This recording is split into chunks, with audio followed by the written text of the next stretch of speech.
BZ group કંપનીના માલિક ભૂપેન્દ્રસિંહ ઝાલાને હાઈકોર્ટમાંથી મોટો ઝટકો લાગ્યો છે.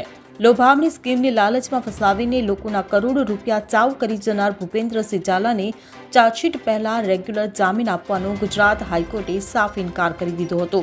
જસ્ટિસ એમ.આર. મેંગડેએ આરોપી ભૂપેન્દ્ર ઝાલાની જામીન અરજી ફગાવી દેવાનું આકરું વલણ અપનાવતા ભૂપેન્દ્ર ઝાલાને પોતાની જામીન અરજી પાછી ખેંચી લેવાની ફરજ પડી હતી. હાઈકોર્ટે આરોપી દ્વારા નિર્દોષ નાગરિકોને છેતરીને કરોડો રૂપિયાનું કૌભાંડ આચરવાના ગુનાની ગંભીરતા ધ્યાને લઈ તેને જામીન આપવાનો ઇનકાર કર્યો હતો. જાણકારી મુજબ આરોપી ભૂપેન્દ્રસિંહ ઝાલાની રેગ્યુલર જામીન અરજીનો સખત વિરોધ કરતા રાજ્ય સરકાર તરફથી પબ્લિક પ્રોસિક્યુટર હાર્દિક દવેએ જણાવ્યું હતું કે આરોપીએ બીઝેડ ગ્રુપ અને તેની સાથે જોડાયેલી અન્ય સંસ્થાઓ મારફતે પોન્ઝી સ્કીમ ચલાવી ઊંચા વ્યાજની લોકોને લાલચ આપી ભોળવી તેમની પાસેથી કરોડો રૂપિયાનું રોકાણ કરાવ્યું હતું અને બાદમાં તેઓને મૂડી કે વ્યાજ પણ નહીં આપીને રાતા પાણીએ રોવડાવ્યા હતા.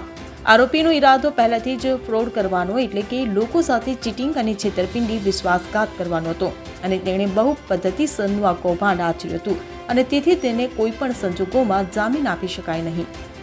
Bureau report CN24 news. હવે જુઓ દેશ દુનિયાની તમામ ખબરો તમારી આંગળીના ટેરવે. ઉઠાવો મોબાઈલ અને Google Play Store પરથી ડાઉનલોડ કરો અમારી CN24 ન્યૂઝ મોબાઈલ એપ.